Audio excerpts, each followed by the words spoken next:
Replacing the camshaft and crankshaft position sensor on my 01 Durango. It's got the 4.7. I'm not sure if the 5.2 and the 5.9 have theirs in different locations, but this is for the 4.7, so it'll be 01 to 03, I believe, before the next generation started, which has the same engine, but I'm not sure if they changed locations on anything, but it's very likely that they're still in the same spot for the 4.7 on the next gen. Anyways, this one's in the 01 with the 4.7. It's definitely going to be the same from 01 to 03. I got crank and cam. This video is going to be the camshaft. I got original Mopar ones because a lot of times with electrical components and sensors, if you buy the cheap stuff, they don't last very long. I've experienced that firsthand with buying parts off of eBay, for example, and Amazon. You go and put like a new alternator or something on, and it only lasts for like 4 months. So it's worth it to spend the extra if you plan on keeping the vehicle, to buy the better parts. In this case, I'm got the actual Mopar ones. Your cam sensor has the little gasket ring towards the top. Your crank sensor has the little gasket towards the bottom of the sensor. So there's the part number for the cam sensor, and there's the part number for the crank. So like I said, this video is the cam sensor, and I'm also posting a video of the crank. So the cam sensor is down here under your valve cover head area down here. So the best way to get to that is to pull this air box out. You can actually see it, sorry about chickens, right there in the center of the screen. That's it. Now if you can get your hand down in there, there's a little 10mm bolt.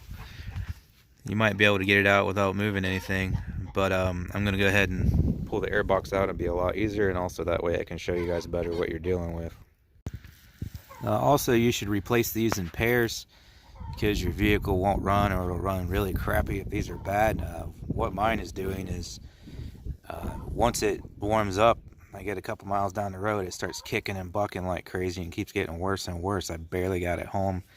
I ran the code, and the code's for it says cam or crank sensor, but you're going to replace them in pairs because that sends information to the ECU that tells the computer how to mix the air and fuel ratio, much like O2 sensors. And more specifically, not mixing it, but the timing of the ignition and when all that goes into the cylinder and combusts. So if you got, my truck has 190,000 miles on it, so it's time for these to be replaced anyways. But if you put one new one in and then you got an old one with over 100,000 miles on it, the old one might not be working as well as the new one you put in. You want them to coincide together because they're both basically sending the same kind of information to the computer. So if it's getting, if they're conflicting one another because one's working better than the other, it's not good. So that's why you want to replace both of these at the same time if you can. So you want to disconnect your battery. Also, you should disconnect it if you're working on anything electrical, or some will even say regardless of what you're working on, disconnect it, but also because you want to reset the ECU, check engine light, all that, because you want the computer to relearn the new sensors once they're installed. You don't want it putting new sensors in with the computer still trying to work off of the old equipment. So go ahead and disconnect the battery. The airbox should come out mostly one piece. If not mostly, it might get hung up on this. Looks like there would be a little nut here, which mine doesn't have, clamping it down there. And then down inside the box, there's going to be some bolts that are bolting it in place we need to remove. We need to pop this hose off, loosen the hose clamp. Obviously, you're going to have to take your lid off to pull the filter out. Yeah, I need 2 hands. You got your 3 clamps, and then these little hooks. You gotta slide the top over and back to pop it out. Pull your air filter out. Wonder how dirty mine is. I haven't looked at it. Yeah, in forever. It's a K&N. Yeah, well, maybe just that one bolt. So I'll loosen that up and see if it'll come out. Alright, so this was pretty stuck on there, and when I went to try and pull to pop it out, it just popped off of there. And I noticed that.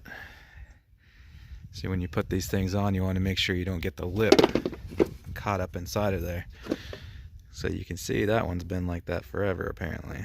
So we'll fix that. So I'm kind of glad it popped off there now.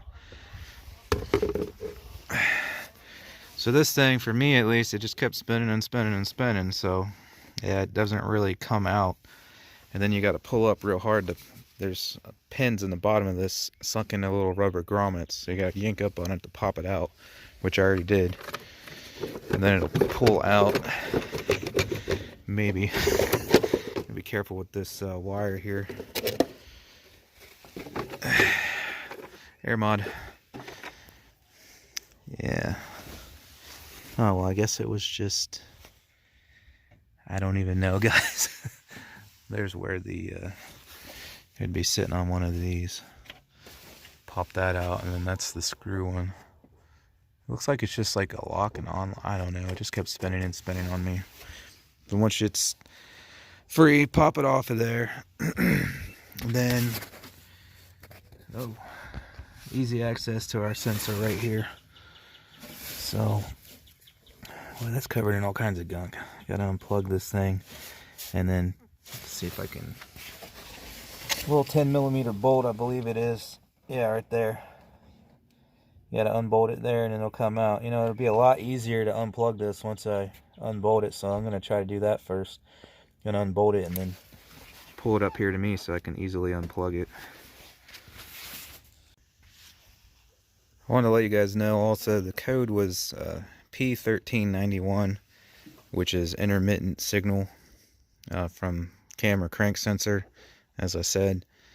Basically, that means sometimes it's getting the signal and sometimes it doesn't, which explains why it'll run, and then it kicks and bucks, and then it runs, and then it kicks and bucks. So basically, the signal's going in and out. Now, I'm replacing the sensors, hoping that it's the sensors, okay, which is the best possible outcome. And with this thing having 190,000 miles on it, they're definitely in need of being replaced. But there's a few other things that could cause that, so I wanted to let you know that in case you're trying to track the issue down, or if you replace them and it's still doing it. Hopefully that won't happen to me, but we're going to find out. But basically, you could also be getting that code because of the wires that run through the wiring loom that go up to this can be shorting out.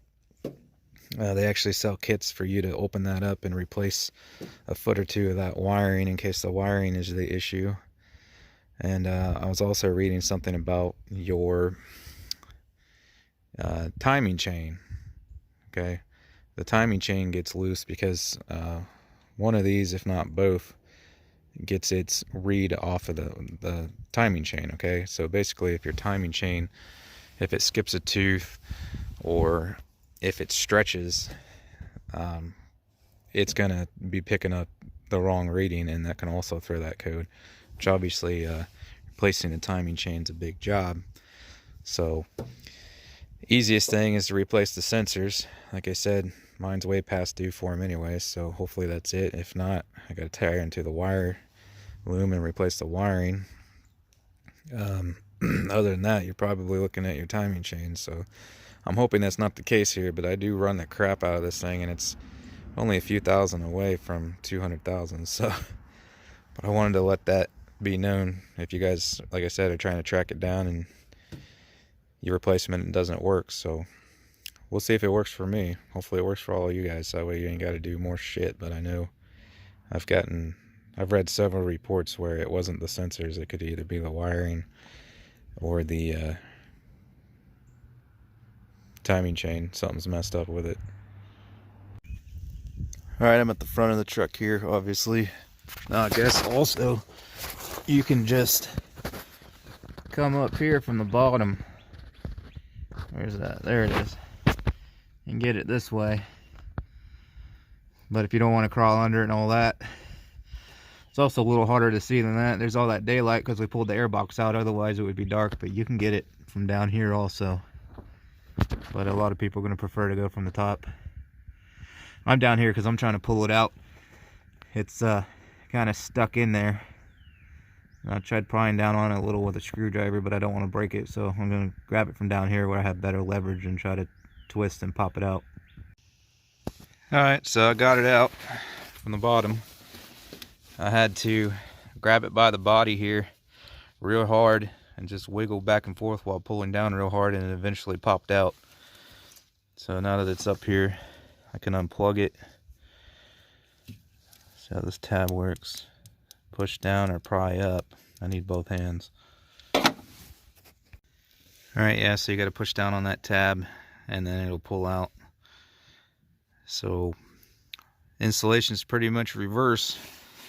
We'll just pop the new one in there, stick it back in, reinstall the air box, hook the battery back up after I do the other one, and then you should be good to go.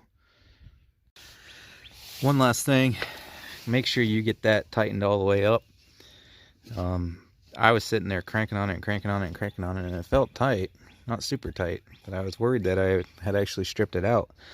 But I stuck my fingernail up here in between the bracket and the bottom of the head here, and I could feel there was a gap. So basically I didn't get that pushed all the way up in there, which is understandable considering how tight of a fit it is. So the bolt was basically bringing it up and up and up and up and up until it finally bottomed out flush, and then it tightened down. So if it keeps turning and turning and turning, keep going until it stops, because you're bringing that sensor further and further up in there, and if you don't get it all the way up, it may not read, or it may not read correctly. So very important, make sure you get that bolt tightened down all the way. I don't think you stripped it like I did and stopped. I almost did, but I'm like, yeah, maybe it's not in all the way, and it wasn't. But I got her tightened down now, so be careful with that. Make sure it's in all the way. So like I said, I'm doing the crank sensor too. It's a little bit further back down in there. Check that video out if you're doing that also, which you really should. Like I said, replace them in pairs. But other than that, guys, thanks for watching. Please hit the like button for me, subscribe, hit the bell for notifications. And if I have any further problems with this, I'll post an update video. I know, especially if I got to do more work to it, but hopefully this will solve the problem.